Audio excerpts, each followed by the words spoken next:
This is The Real Hustle, the programme which gives you a backstage tour of the most popular scams being run by con artists in Britain today. Our hustlers are Alex. He's a skilled sleight-of-hand specialist and can steal from his victims in the blink of an eye. Paul, an expert on gambling and high-tech scams, frequently working for Las Vegas casinos as a consultant. And Jess, the femme fatale. She loves to manipulate and deceive, especially the opposite sex. Our hustlers have been travelling the UK to demonstrate the cons for our concealed cameras, and if you watch closely, you'll learn how never to get fooled again. This is The Real Hustle. In this episode, we'll see how con artists can fleece you at the port, how a classic market rip-off works, and how a high-tech criminal can sting you for cash online. Remember, all the people in this show have been hustled for real, and after they were given their money back, they agreed the footage could be shown so that you can avoid being ripped off by the same scams.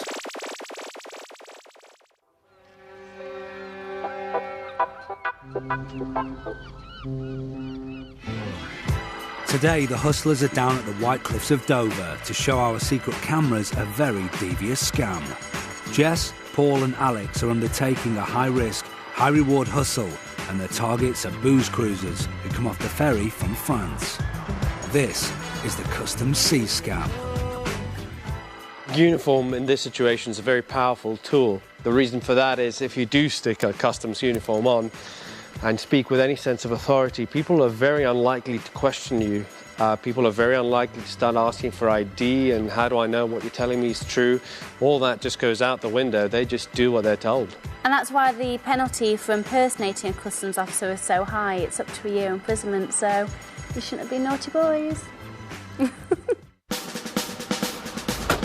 Alex and Paul have pulled into a residential area to do some custom modding to their white van. Due to the dangerous nature of this hustle, they want as few people as possible to see them in their fake customs uniforms. Meanwhile, Jess is acting as their lookout and is scouting for a mark in a car loaded up with booze and any police or real customs officers on the prowl. Jess spots a good hit and calls Paul with the details of the car. Jess. Yeah, I've got the mark. It's a silver Polo. Okay. The hustle is on.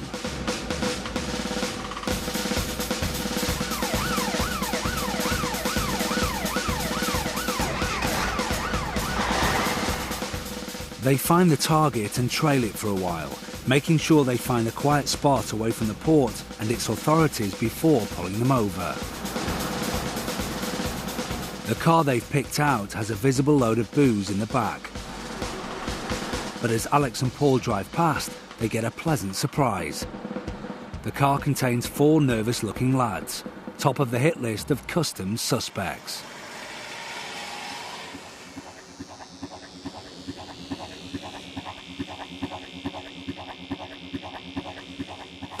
Alex and Paul step out of the van. In their uniforms, they look the genuine article, but they'll need to do this by the book to be believed. Remember, our hustlers are playing out this con in full public view. At any moment, they could be caught out by the real authorities.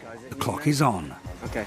Ask everybody inside to get some form of ID, passport, driver's license, just step out outside the vehicle. Thank you. Our hustlers understand how customs officials think, and Alex has spotted that 4 likely lads in a booze-filled car were probably stopped by the French authorities first. Alex puts his cards on the table and takes a risk. And we've been radioed over from Calais. You just come from Calais, yeah? Yeah. You were stopped there, I believe, yeah? Customs had a look at you there? Just said where we came from. Okay. We've been shopping. All right, they just asked you a few questions there. It's paid off. He's absolutely right, and the hustler's cover is now backed up even further. Well, my colleague and I are going to have a look in the car. Is there anything you want to declare to us now before we do that? The guys aren't putting up any kind of fight. All right, anything on you shouldn't have? Go ahead. All right. Volkswagen Polo. And if they weren't totally convinced, they will be now. Jess radios through and reads out their car registration number for all to hear. It's another slick operation from our trio, and the boys don't stand a chance of seeing through it. Could you line up over here, please, lad? Thank you. Nothing sharp in here. I don't want to find out the hard way. No? No, Okay. So. Okay. Paul lines up the lads like a bunch of naughty schoolboys. Looking defeated and doing exactly as they're told, now is the perfect time for our hustlers to strike for the swag. Alex delivers the bad news. All right, customs have got reason to believe that these goods are intended for commercial use, okay? We have to confiscate these goods, we have to impound these goods and take them to a holding warehouse, okay? What you have to do now is you go back down to customs house, we'll give you the directions, exactly where to go, yeah? There, some officers are going to ask you a few questions. Once they're satisfied that these goods are for personal use, they'll direct you to the warehouse where you can pick them up, okay? Understood? Yeah? All right, we need to get all that stuff out and into the back of that van in front of you, okay? Quickly now. So, our hustlers have seized the goods, and to add insult to injury, they've even got the lads doing all the fetching and carrying. It's amazing what a uniform can do, but they need to get a move on and shift them all into the back of the van as soon as possible. The boys have managed to put an enormous amount of booze into their car, and this is taking longer than the hustlers expected. They're running the risk of being caught red-handed at any time. Finally, the last bottles are loaded in, and the hustlers are relieved to have escaped the eyes of the law. You'd think taking hundreds of pounds from right under someone's nose would be a little harder than this. You go down there now, they should be able to process you very quickly, so the sooner you do it, the sooner you get your stuff back, yeah? But because they think they're getting their goods back later that day, the boys don't see too much of a problem. They think they're being inconvenienced, when in reality, they're being blatantly robbed. Oh dear lads, you've been well and truly had. In everyday life, we simply haven't got time to check out every assumption we're making all of the time. So if we see someone in uniform, if we see someone in a police uniform, we assume it's a policeman. So uniforms are kind of shortcuts. They allow us to make assumptions about people. And once we've made that assumption, then normally the person in the uniform is in some kind of position of power to ask us for money, to ask us to do something, whatever. And so we tend to just go along with that. It's an assumption we make. Like most assumptions, most of the time it's true. In the con game, it's used to fleece us. Incredibly believable, and I was petrified. I didn't know what to do. I just thought they were absolute and I was just like, what are you doing? And the fact that we had to carry all the booze into the van was just gutting. We know where customs officers work. They work at the port of entry, or they'll have some sort of official documentation. And if they're not at the port, if they're not in the environment where you would expect them, then make that phone call to the local customs office to check out who they are.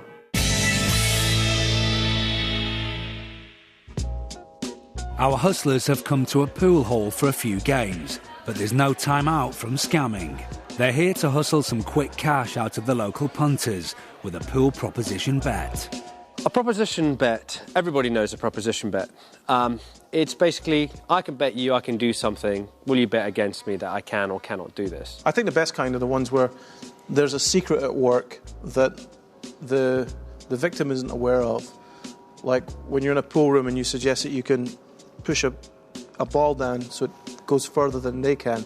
No matter how hard they try, they can't get it as far as you because they don't know the secret. Paul's found someone who's up for a challenge. Step up, all the way over here. You strong?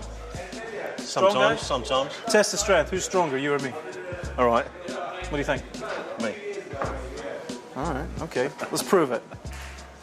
You willing to put your money where your mouth is? Yeah, of course, yeah. If we were just to take this and throw it down there, you could get it anywhere, right? Just depending on luck. Yeah.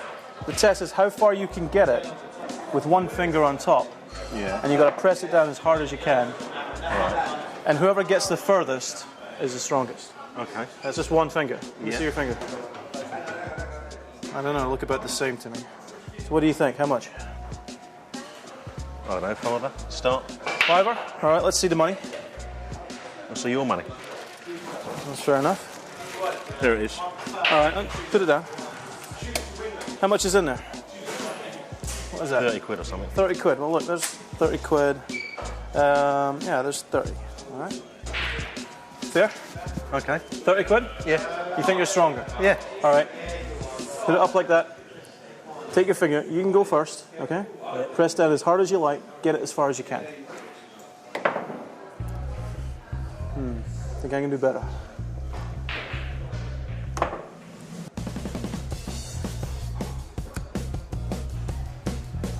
Double quits. Yeah, you've been taken already, mate. So what happened there? How did Paul manage to thrash the big guy? Both Paul and the mark used the same technique of pressing their fingers down on top of the ball to make it roll from underneath and down the table.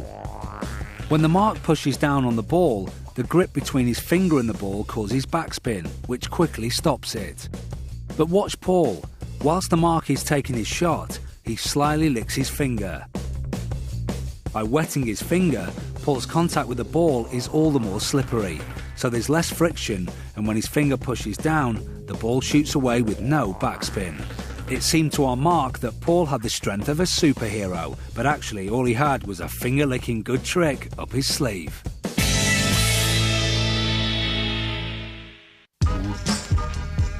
The thrifty shopper can pick up many bargains at street markets across the country.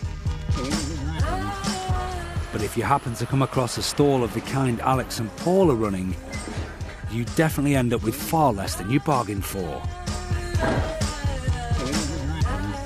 This is the Jam Auction. The Jam Auction is a simple street market rip-off where the customer parts with their cash and gets nothing of value in return. Today our stall-holding hustlers are trying to demonstrate how easy it is to hook people in with an empty promise. They'll have you believe that if you get involved with their auction, you'll be rewarded with a high-value bargain. In fact, that bargain never materialises and you'll walk away with less than you started with. It's a beautiful scam, and it relies on people wanting something for nothing, which of course they don't get. The carrot that you're dangling in front of the mark is the boxes of really expensive things, items that you have behind you. But obviously you're starting from the cheaper items. By the time they find out that it isn't a free-for-all, it's way too late. Alex and Paul have set up their auction and gathered a crowd. Hidden cameras have been placed all around to pick up the action. You guys have come here for a bargain. Everybody comes here for a bargain. You know, forget the high street, forget the internet. We've got a sale today to promote the market and to promote markets all over the country. Actually, there is no special promotion for the market. It's a lie to get the crowd gathered round. And soon they've got their punters who are ready to buy the attractive bargain electronics on view. That's a cosmetic kit. If you went to the high street, you'd pay £5 for this. It's got everything. Paul starts spieling the crowd to get them interested in his auction. He's offering a very cheap deal. And if they need any prompting to part with their money, Jess is in the crowd wearing a hidden camera, and she's ready to make the first purchase if necessary. What we have here is a gents grooming kit. Now in here you get a pair of toenail clippers, fingernail clippers, you get tweezers. If I gave them both to you for £1, that's the kind of bargain that you're looking for. Alex, give everybody with £1 one of these. He's selling both a ladies' and a gents' grooming kit together for the grand price of £1. Now we're here to promote the market today, but we're going to give you the bargain of a lifetime. Stay with us. Once again, Paul mentions the bargain of a lifetime is coming up. When you've got your bag, put your hand up. Very important. Everybody, come on. If you're happy with your purchase, keep your hand in the air and say, I'm happy. And now he's introduced his catchphrase. Alex, everybody who's happy, give them their money back. You get your money back. Here's your £1 back. £1 back. £1 back. Support your local market. After getting 2 products for the price of 1 and then getting their money back, the crowd can't believe how good this auction is. If they're getting such a good discount on these goods, how cheaply will they bag the electronics in the back of the van? This is the kind of thing that companies buy for their executives. This is a 20 set of classic pens. We're going to take it one step further. That's a desktop calculator. Now the hustlers are selling 2 more items for £5. Give us £5, put that in your bag, and just like that. Come on, everybody. And put your hand up if you're happy, come on. And again, the catchphrase comes. Alex, give them their money back. And again, the money is returned to the crowd. We're going to give you a bargain you will not believe, I guarantee it. It's classic, it'll never age. It's Italian glass. You can hear it from there. It's a beautiful piece. Like teaching a dog to do tricks, the crowd learns through repetition and reward. Every time they buy something, they say they're happy. I'm happy. And Paul gives them their money back. Give them their money back. They're in. Another item, this time for a tenner. By now, the crowd are just buying everything. They want to stick around for the expensive stuff, even if it means bidding for a tatty vase they don't even want. And after all, It's all free anyway. The hustlers just keep on giving the crowd and their accomplice Jess their money back. Hand up if you're happy. Alex, give them the money back. Who's happy? Yeah, happy. The crowd are all carrying on faithfully with the auction. They're sure the electronics will soon come on sale. Don't forget the bargains are coming. We are giving you the bargain of a lifetime, right? Right. Finally, Alex gives the crowd a sniff of what they want. Now, what's next? We're going to go to the... MP3 player. No, we'll go to the watches first. But Paul wants to sell the crowd a watch each first, instead of the MP3. These, if you went down the street, I saw exactly the same models down the street for 60 quid. Now remember, we're here to make you happy. We're leading to the big bargain. If you want to be happy, take £20 out of your pocket and buy one of these watches. The crowd are about to buy a watch for £20 each. If things carry on the way they were, Paul will give back their £20 and move on to the MP3 players next. But they will all have to buy a £20 watch first. The watches have flown out of the van. Alex has shifted £400 worth. It's time to move on to the next load of goods. Or so the crowd thinks. But our hustlers have a surprise in store. Who's happy? Let me see you. I can't hear you. Let me hear you. Who's happy? Well, folks, if you're happy, we're happy. Thank you very much. Take care. And so our hustlers have brought the hammer down on this auction. Instead of giving the £20 notes back and moving on to the MP3 players, they've disappeared with the cash. Everyone in the crowd is left a bit bewildered, but content enough. After all, they've got a bag of goodies worth at least £20, haven't they?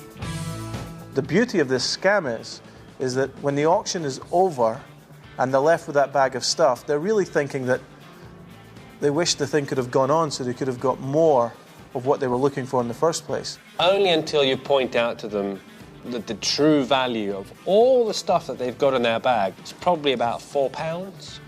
They paid 20 for it, and also they didn't want that stuff in the first place. Yeah. Then it becomes a different story. Now that you've told me I've got a £5's worth of stuff for 20 quid, I'm not happy. In the classic con, there's a kind of build-up which happens. You place your trust in the con man, you give them a small amount of money, and lo and behold, you get your money back, or maybe you even win some more money. And so you think, well, this is great, I can invest some more in this scheme, and you win again. Then you invest some more, and then suddenly you lose everything. But there's also a sense of conditioning people. You're saying to them, look, this is the scheme. You know, if you're happy, you get your money back. If you're happy, you get your money back. On the final one, they're all happy, and suddenly they don't get their money back. They've been conned. But of course, along the way, all the time, they've been telling you, the marks have been telling the con man, we're happy. Yep, we're satisfied. And so even at that end point, when they've been conned, they may be able to convince themselves they are happy. They haven't been conned. In that sense, it's the absolutely perfect con.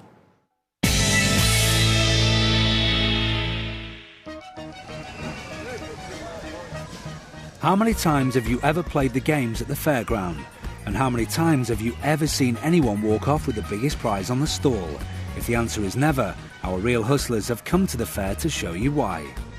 Fairground scams have been around for a very long time. Most of the time, if you go to a legitimate fairground, you won't get cheated. There is a chance of winning. But in the old days, particularly with touring carny shows, the games were definitely rigged. These toys, by the time they paid for the toys and taken your money to play the game, they're already in profit, even if you win first time.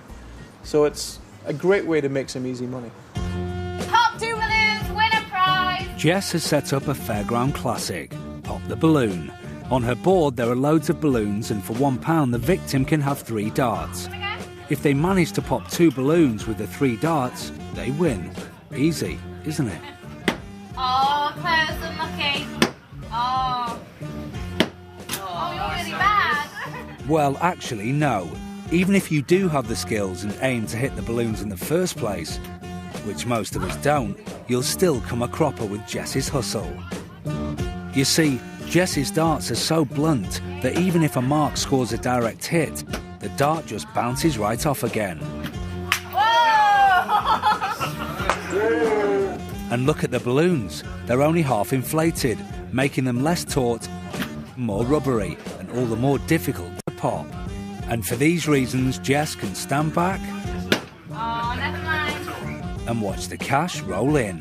Oh, close and lucky. In my game, you had to pop 2 balloons out of 3, but the chances of popping even 1 balloon were slim because the balloons were already deflated and the darts were blunt, and throwing in rules like you have to throw from behind the line, it did make it really difficult. The darts game here, the dart came out, it hit a balloon, bounced down, hit me in the stomach.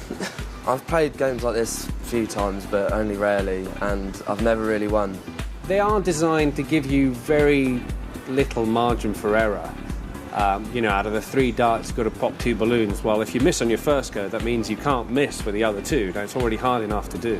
We're not saying don't go and play these games, because we like to play them as well. But there's often an element out there who are trying to just take your money without giving you a chance to win.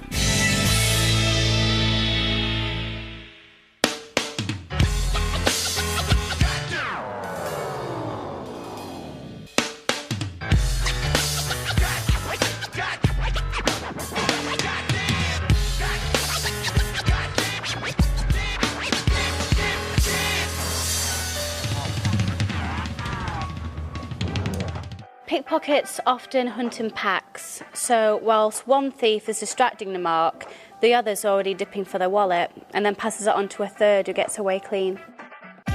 For this scam, our pack of hustlers have placed themselves strategically around this cafe, rigged with our concealed cameras.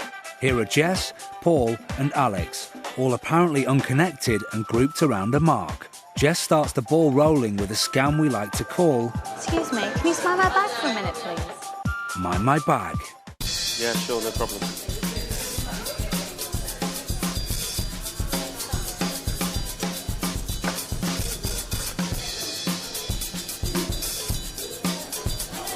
Excuse me. Left your bag.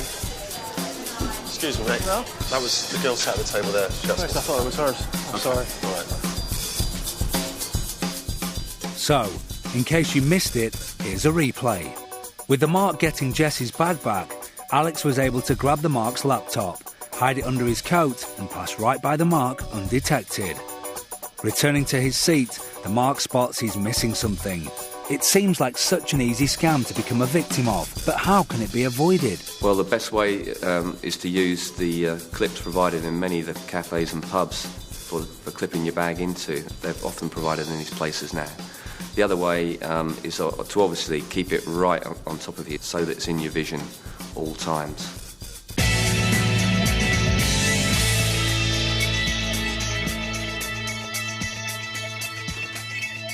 Paul and Jess have come to this hotel room for a bit of privacy. They need to set up and test their equipment before they can put their next high-tech scam into action. With just a standard laptop and a wireless network card, they'll be examining the most anonymous and audacious way hustlers can steal our most valuable information: our credit card details. This is the Wi-Fi scam. The Wi-Fi hustle is one that's fast growing in this country, unfortunately. The basic scam is a hustler can hijack a network and make it seem as if it's a different network. So, for example, you have a cafe that's offering a Wi-Fi service. A hustler can sit in, hijack that network, rename it into something different, and get people to log on to that network. The main benefit of setting up a false front is to get somebody to come in through your doorway, which means you get access to everything they bring through that door. Our hustlers have picked a location to find themselves the perfect marks. It's a travel hotel, and we've set up our hidden cameras in the lobby. Paul grabs a seat and sets up his computer. He has switched on his laptop and is now receiving internet signals from the hotel's network. And now his computer is sending out wireless internet signals for other users to connect to. As soon as a genuine customer tries to go online, they'll register via Paul's site and he will steal their credit card details. It's too good. It's too nice. In comes likely looking mark number 1.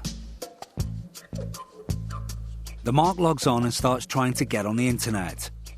The strongest signal for the mark to log on to is the one coming from Paul's laptop, so he decides to log into that network.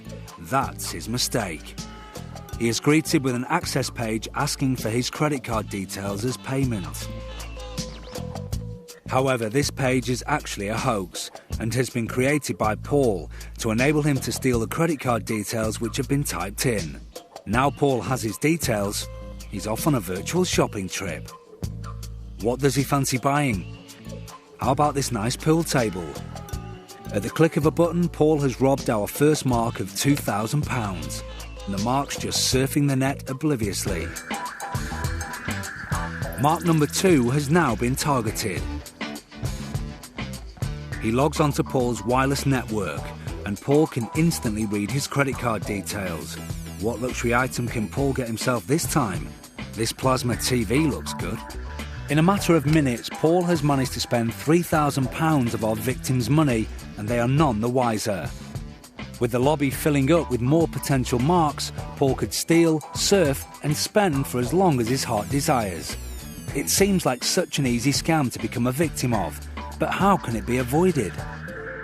The simplest thing, the most important thing to remember is find out about what you're going to connect to. If you're in a hotel, what you do is you go and ask at the hotel, do you have an access point? How do I know this is your access point? And then when you connect to it, you make sure it does look like the hotel's access point.